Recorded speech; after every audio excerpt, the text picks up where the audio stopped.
Stipulations by some environmental activists and local lawmakers hold up the planned merger of two energy companies. Good evening. This is CTV News. I'm Patricia Vallone. Welcome to the program.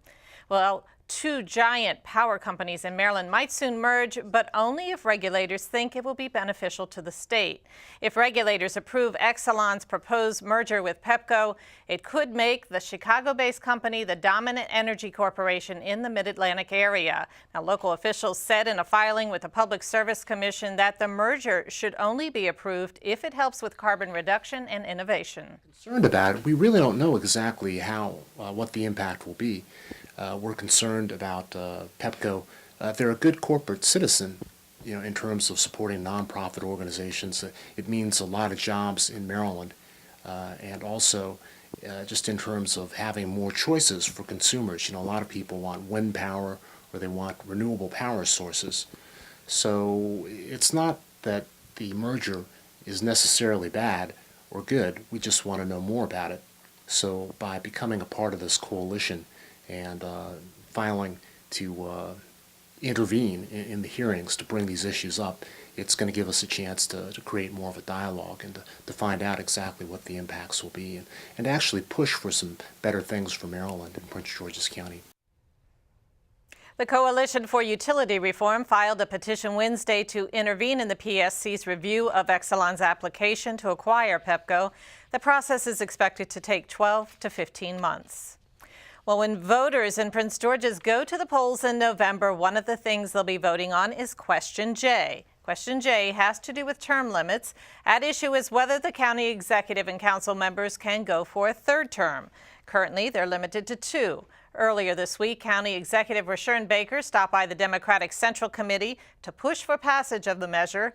In the past, voters have opposed extending term limits. The Maryland Business Clergy Partnership has released a statement saying it is among a growing list of organizations that are against 3 terms. Well, a Prince George's resident is working on forming a local chapter of the Learning Disabilities Association, and CTV's Norta Gori has more on this story. So explain to us what LDA is. Well, the organization, basically, it has a lot of chapters all over the country, and it's an organization for parents and professionals to get together to learn more about learning disabilities, to find solutions, and to really network and create resources so that they can help out the students. Chris Casey is a father working to establish a Prince George's chapter of the Learning Disabilities Association. His son Alex has dyslexia and other learning disabilities, but it was a challenge to get services within the special education system for this invisible disease. Casey decided there needs to be an independent body to speak for the needs of learning disabled students and their parents. He says there is a process the school system must go through that can take at least 4 to 6 months.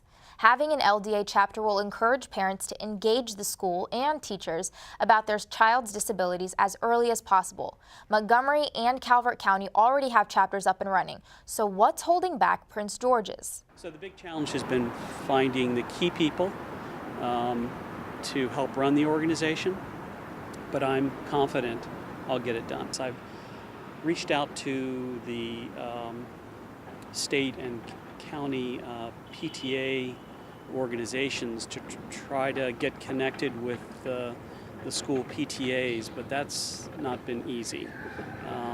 But I invite them to reach out to us and help us try to get connected, because that's an opportunity for us to speak to parents directly. Well, do you or someone you know share the same problem? Tweet us your stories and thoughts on the importance of dealing with learning disabilities in the school system at PGCTV.